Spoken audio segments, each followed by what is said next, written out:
Hello everyone.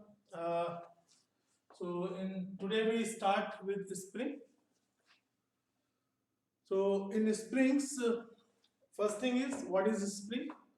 So spring is an elastic member which compress or elongate when loaded and regain its original shape when the load is removed. ठीक है, तो spring पर जब आप load apply करते हैं तो उसकी वो आइदर इलोंगेट होगी या कंप्रेस होगी डिपेंडिंग ऑन द लोड कि इलोंगेटिव लोड लग रहा है या कंप्रेसिव लोड लग रहा है। और जब आप उस लोड को हटा देते हैं तो आपका स्प्रिंग वापस अपनी ओरिजिनल शेप और साइज में आ जाती है। ठीक है, दैट इज कॉल्ड स्प्रिंग। आपने हर जगह देखा होगा, काफी जगह यूज होता है। अब स्प्रिंग का यूज किस पर्पस के लिए होता है वो भी डिफरेंट है।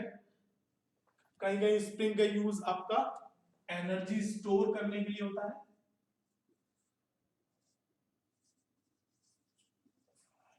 एनर्जी स्टोर करने के लिए होता है, कहीं फोर्स अप्लाई करने के लिए होता है, एप्लीकेशन ऑफ फोर्स। जैसे एनर्जी स्टोर के लिए हम यूज करते हैं, घड़ियों में यूज होती है स्प्रिंग का एनर्जी स्टोर करने के लिए। ठीक है ना, फोर्स अप्लाई करने के लिए हम ब्रेक्स वगैरह में यूज करते हैं, बैलेंसिंग के लिए फोर्स को, application of force. Third, measurement of force, measurement of force. Fourth, shock absorption के लिए यूज होता है।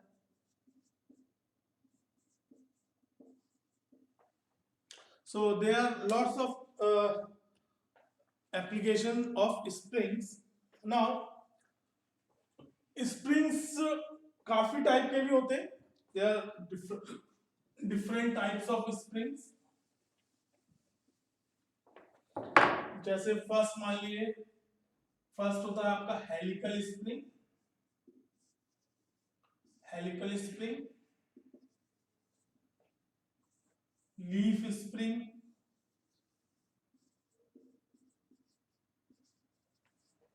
हेलिकल स्प्रिंग हो गया, लीफ स्प्रिंग हो गया।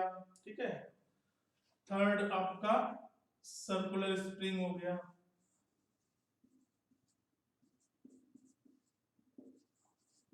टॉर्सनल स्प्रिंग हो गया,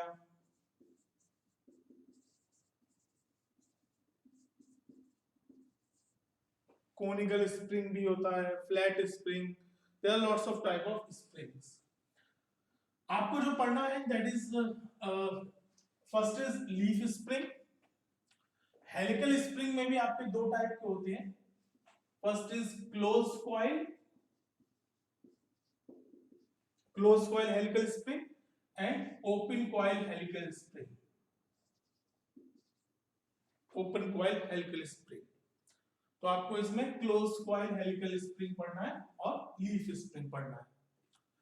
नाउ इस हेलिकल स्प्रिंग आप सभी ने देखा होगा, सिंपल जो आपके पेन में भी होती है स्प्रिंग, हेलिक्स की फॉर्म में। क्या होता है, वायर को हेलिक्स की फॉर्म में ट्विस्ट करके उस स्प्रिंग को बनाया जाता है।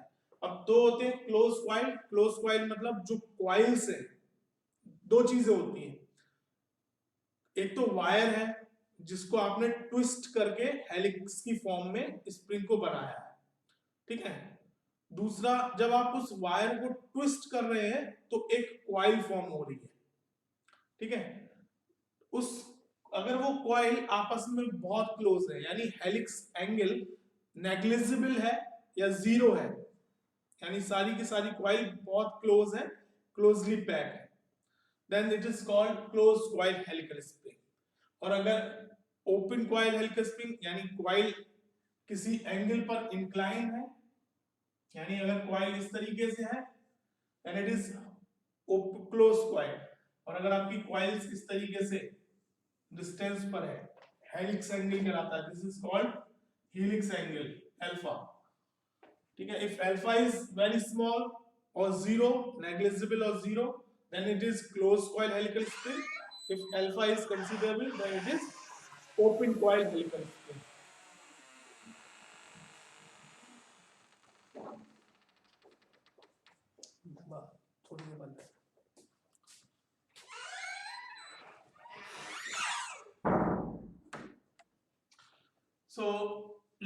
start with helical springs, closed coil helical springs.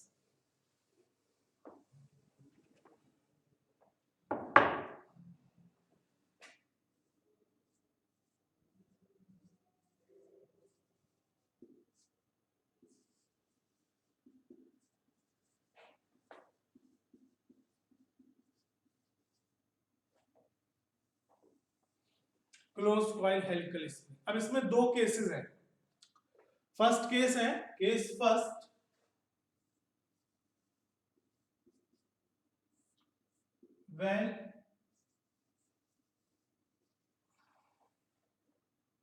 when closed coil helical spring subjected to axial load, axial load यानी स्प्रिंग पर लोड लग रहा है एक्सियल। दूसरा केस हम इसके बाद डिस्कस करेंगे। दूसरा केस है कि close coil helical spring subjected to axial twist, यानी स्प्रिंग पर ट्विस्टिंग हो रही है। तो सबसे पहले हम कंसीडर करते हैं close coil helical spring subjected to axial load. तो कुछ नोटेशंस हैं जो मैं यहां लिख देता हूं। Let R is radius of coil, R is radius of coil, small d is diameter of spring wire, ठीक है, and delta is deflection of coil under load। एक चीज का ध्यान रखना है इसमें कि R जो है वो कॉइल की रेडियस है और D जो है वो स्प्रिंग के वायर का डायमीटर है, यानी जिस वायर से स्प्रिंग बनी हुई है, आपने वायर लिया एक सिंपल स्ट्रेट, उस वायर का डायमीटर, और जब आप उस वायर को ट्विस्ट कर रहे हैं कॉइल की फॉर्म में, तो R जो है वो कॉइल की रेडियस है, ठीक है। Now G is modulus of rigidity, सभी को पता है।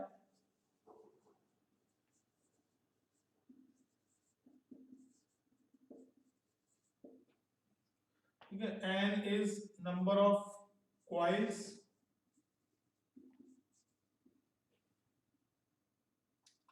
and theta is angle of twist। अभी डिस्कस करेंगे क्या होता है angle of twist. L is length of spring wire, length of spring wire। Tau is shear stress,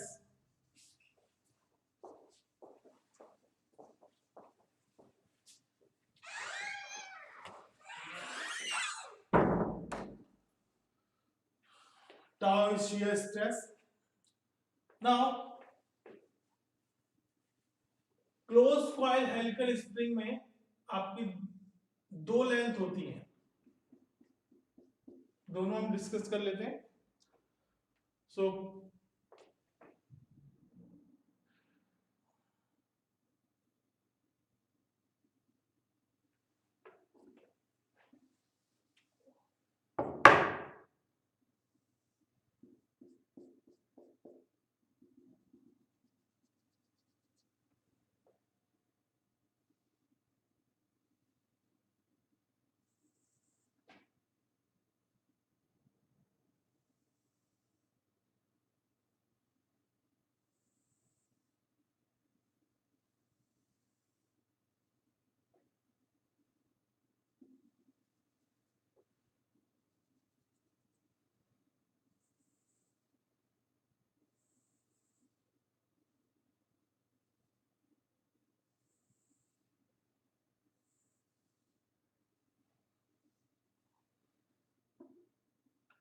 rough कर देते हैं, ये जस्ट मैंने बनाने के लिए ड्रॉ करे थे। So this is your closed coil helical spring.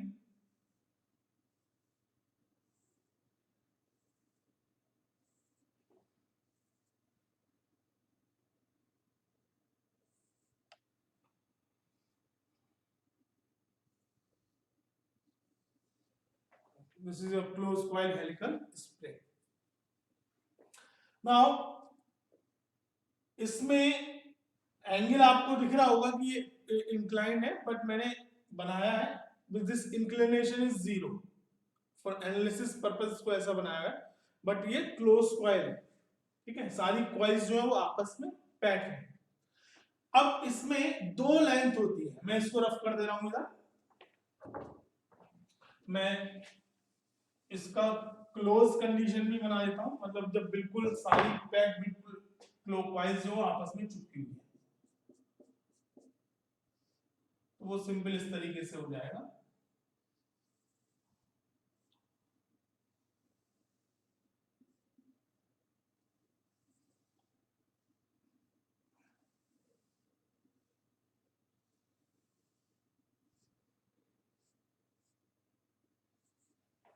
ठीक है। अगर आप अब क्या है, सब्जेक्टेड टू एक्सियल लोड, यानी यहां पर लोडिंग लग रही है W। तो जब लोड लगेगा तो क्वाइल्स हल्की सी ओपन होंगी। नाउ पहले हम बात करते हैं, इसमें दो लेंथ होती है, एक होती है आपकी solid length, solid length. Solid length क्या होता है? सॉलिड लेंथ यानी आपने जब सारी कॉइल्स पैक कर दी है, solid length of spring, solid length of spring, सारी कॉइल जब पैक कर दी है तो इस स्प्रिंग की ये जो लेंथ है that is called solid length of spring. This is called solid length. और कितनी होगी ये होगी, this is the diameter d and this is number of coils। मान लीजिए कितनी है यहाँ पर, 1 2 3 4 5, तो ये लेंथ कितनी हो जाएगी 5 टाइम्स इंटू डी। तो अगर n नंबर ऑफ कॉइल्स है तो सॉलिड लेंथ कितनी हो जाएगी n times into D, n times into D. This is the solid length of spring, solid length of spring. अब बात आती है, मैंने एक नोटेशन लिखा था, L is the length of wire, इसको मैं रफ कर दे रहा हूं, L is the length of wire, spring wire, wire की लेंथ। सॉलिड लेंथ क्या थी, वो स्प्रिंग की लेंथ थी। अब स्प्रिंग जिस वायर से बना है उस वायर की लेंथ है L, कितनी होगी, L इज, एक कॉइल में कितनी वायर यूज हो रहा होगा, अगर R is the radius of coil, यहां से लेके यहां तक ये रेडियस है कॉइल का, R is the radius of coil, तो एक कॉइल में कितना वायर यूज हो रहा होगा 2 पाई r, सर्कमफ्रेंस के बराबर 2 पाई r। और अगर n नंबर ऑफ कॉइल्स हैं तो टोटल वायर का हर कॉइल में जो यूज हो रहा है, तो टोटल लेंथ ऑफ वायर कितना हो जाएगा 2 पाई r इंटू n। इसको नेग्लेक्ट कर दिया, ये जो पोर्शन है नीचे, केवल हमने कॉइल में कितना वायर है वो कंसीडर, ये बहुत कम होता है इसलिए इसको नेग्लेक्ट कर दिया। So this is the length of wire 2 pi r n। Now this closed coil helical spring is subjected to axial load W. This axial load W. अब थोड़ा ध्यान से समझिए, होता क्या है कि जब आप एक्सियल लोड लगा रहे हैं तो कॉइल्स क्या हो रही है, ओपन हो रही है। बट ऐसा नहीं है कि कॉइल ओपन हो रही है तो वायर जो स्प्रिंग का वायर है उसकी लेंथ बढ़ रही है, नहीं। होता क्या है कि जब आप कॉइल बना रहे हैं, कॉइल को एक हेलिक्स की या स्प्रिंग बना रहे हैं, तो जब वायर को आप ट्विस्ट करते हैं तो स्प्रिंग वायर ट्विस्ट हो जाता है, ठीक है।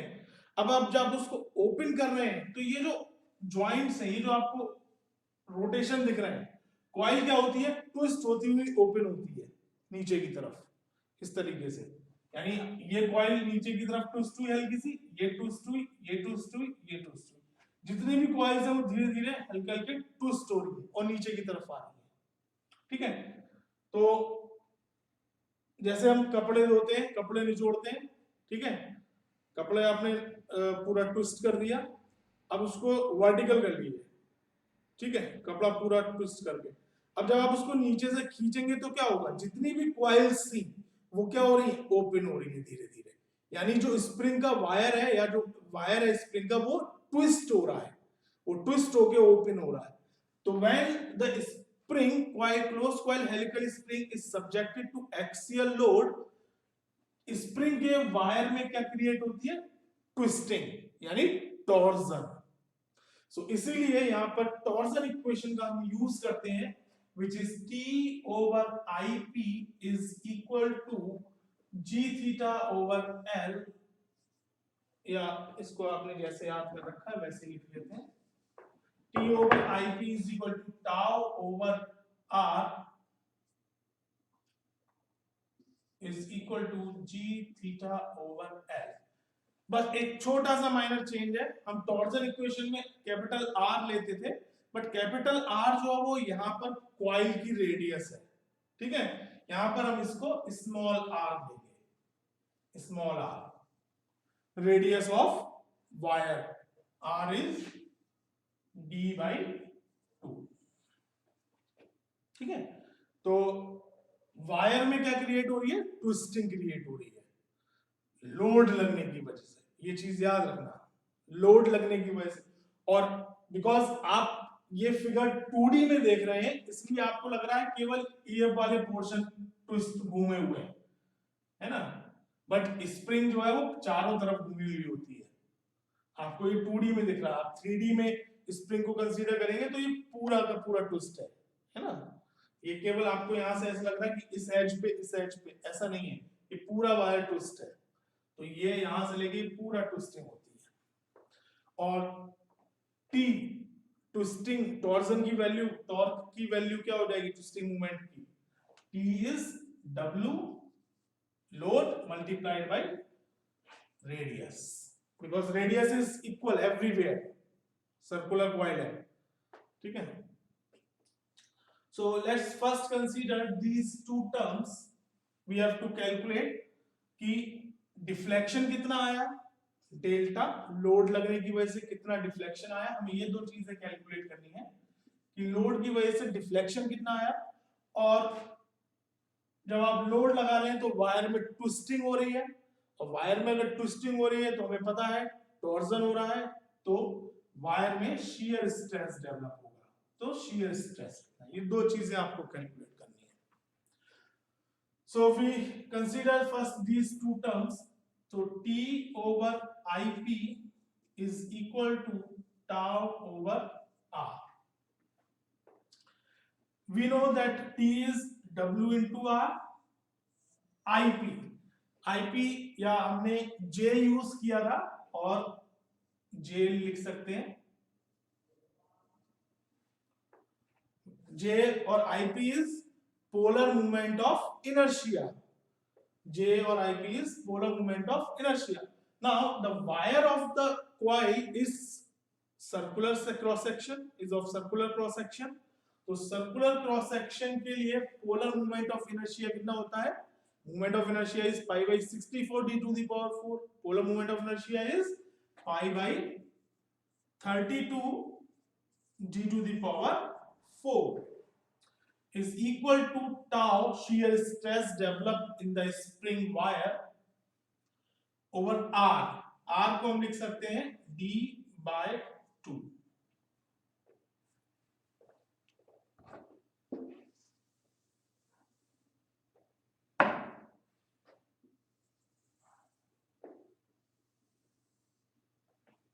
सो सिंप्लीफाई कर लेते हैं इसको, d से 2 से ये 16, d से ये क्यूब रह गया, so tau is equal to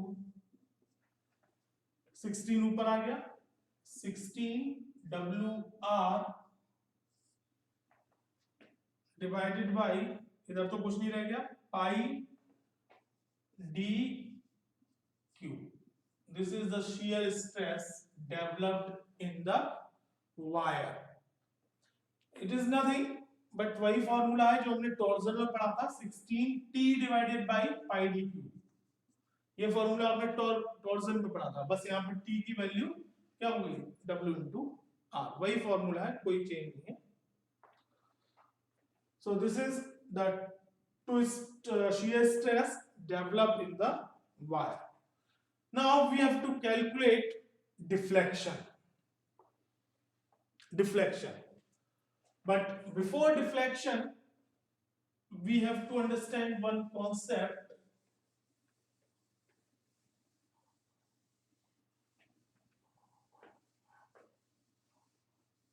The concept is कि जब आप लोड लगा रहे हैं, एक्सियल लोड लगा रहे हैं W, तो क्या हो रहा है कि कॉइल जो है वो ट्विस्ट हो रही है और नीचे की तरफ आ रही है।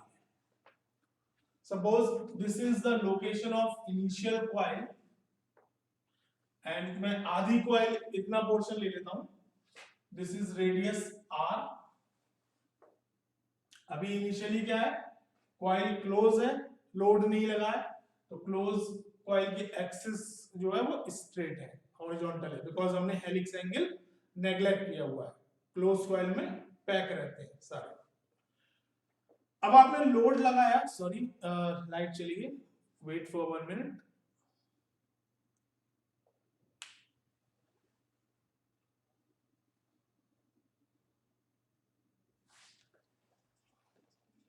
लाइट आ गई है, स्टार्ट करते हैं।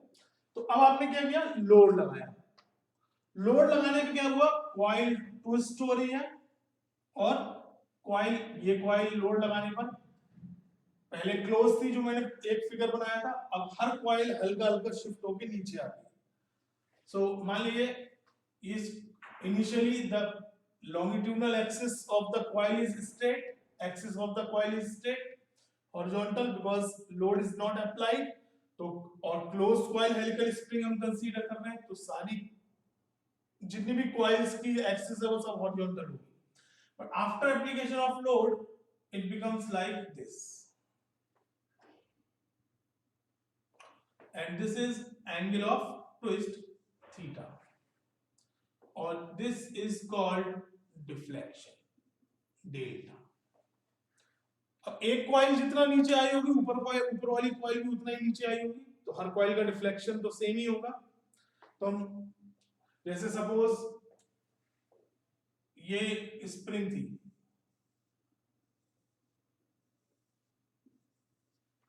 अब आपने इसमें लोड लगाया W, तो ऊपर वाली कॉइल की ये एक्सिस अभी स्ट्रेट है, मान लीजिए 1 सेंटीमीटर नीचे आ गई, 1 centimetre after application of load. जब ये 1 सेंटीमीटर नीचे आई होगी, तो ये इससे नीचे वाली ये भी 1 सेंटीमीटर नीचे आई होगी, ये भी 1 सेंटीमीटर नीचे आई होगी, ये भी 1 सेंटीमीटर नीचे आई होगी, है ना। तो फाइनल डिफ्लेक्शन क्या हुआ होगा, लास्ट वाला, ये लास्ट कॉइल कितना नीचे आई होगी, 1 सेंटीमीटर, ठीक है। तो this is delta, deflection of coil. So we can write from here that R is radius, angle is equal to R, इसको हम मान सकते हैं R upon radius, तो angle theta is equal to R is delta over radius R, ठीक है। तो आपको निकालना क्या है, हमको निकालना है डिफ्लेक्शन, तो deflection is theta into R, theta into R. Now R हमें पता है रेडियस है, थीटा और निकाल लें एंगल ऑफ ट्विस्ट, क्योंकि जब आप लोड लगा रहे हैं तो हर कॉइल ट्विस्ट होके नीचे आ रही है, कितने एंगल से ट्विस्ट हो रही है वो निकालना है हमें। तो एंगल ऑफ ट्विस्ट निकालने के लिए हम क्या करेंगे, again we use the same equation,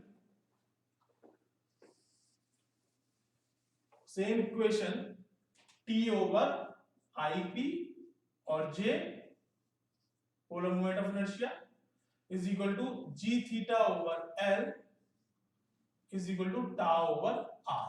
equation वही यूज करेंगे, बट इस बार हम इस वाले टर्म को यूज ना करके इन दोनों टर्म्स को यूज करेंगे। सो यहां से हमें थीटा मिल जाएगा।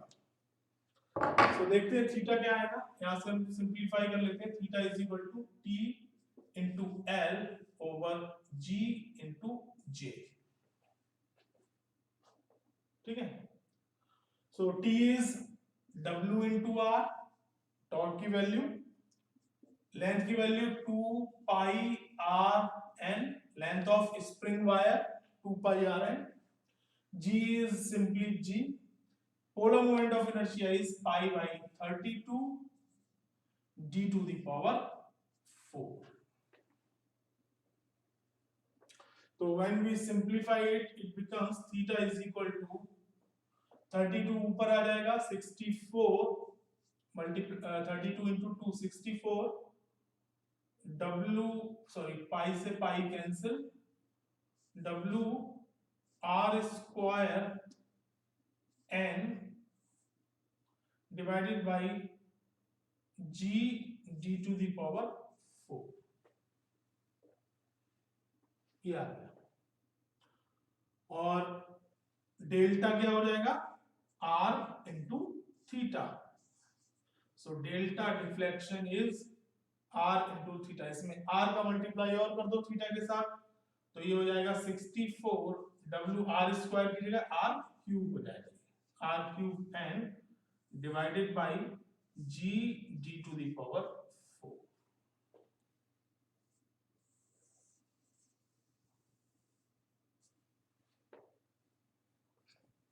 So this is the value of deflection.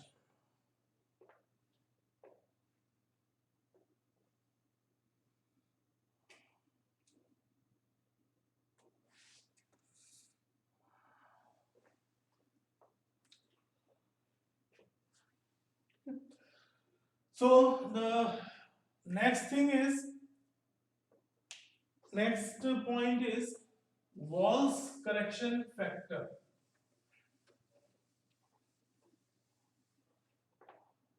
Wahl's correction factor.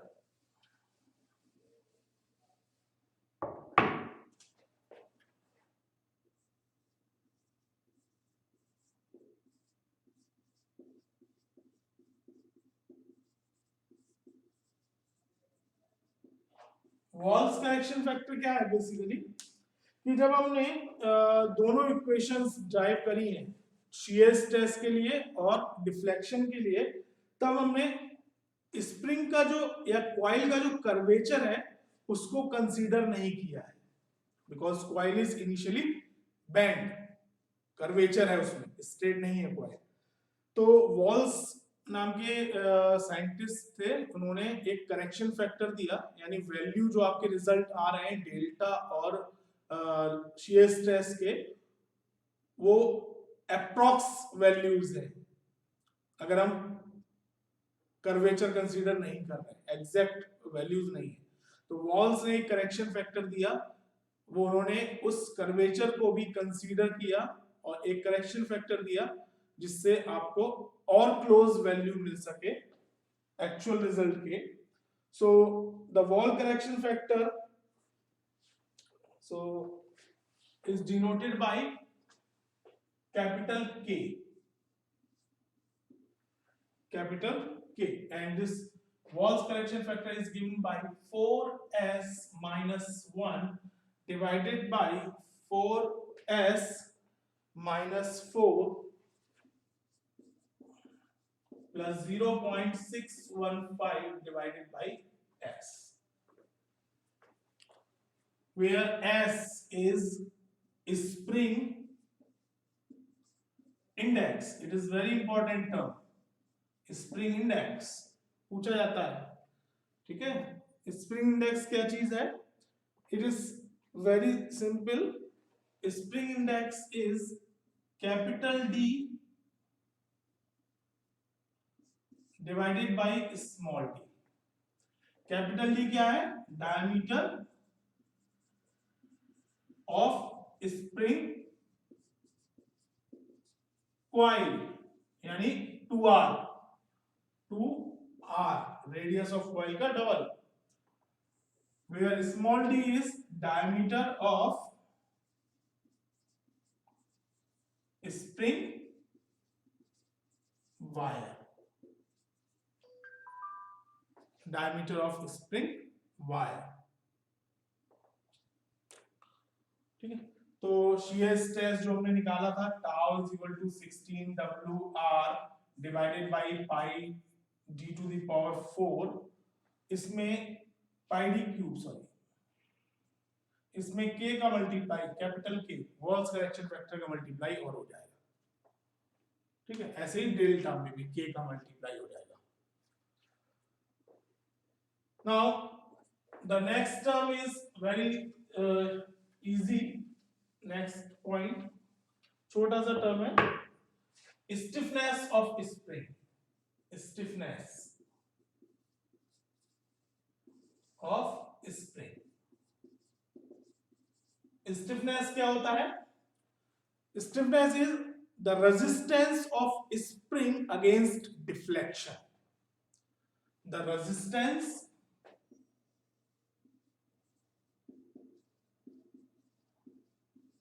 of spring against deflection.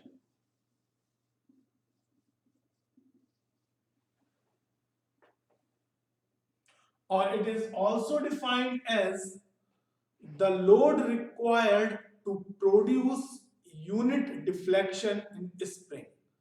The load required to produce unit deflection in spring.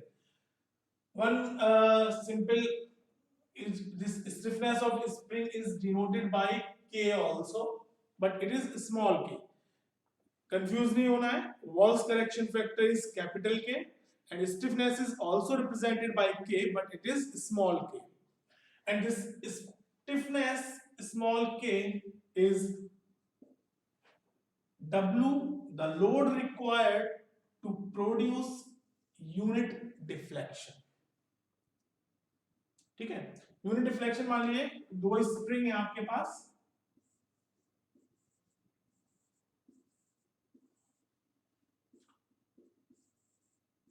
Number of coil same है, रेडियस सेम है coil की, सब कुछ same है exact.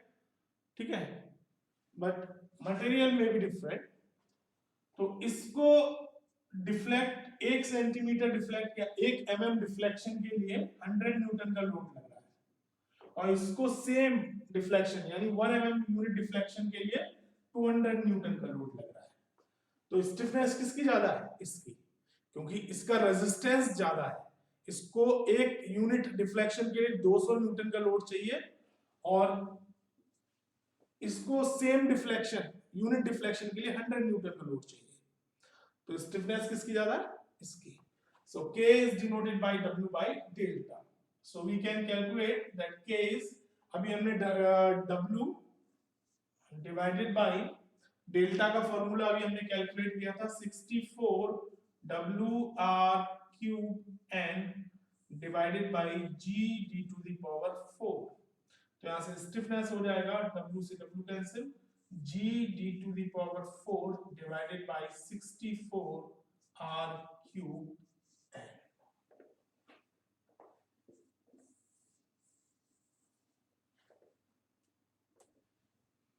ठीक है, so that's all for today. मैं next class में इसके आगे का कवर करूंगा. ठीक है, ओके, थैंक यू.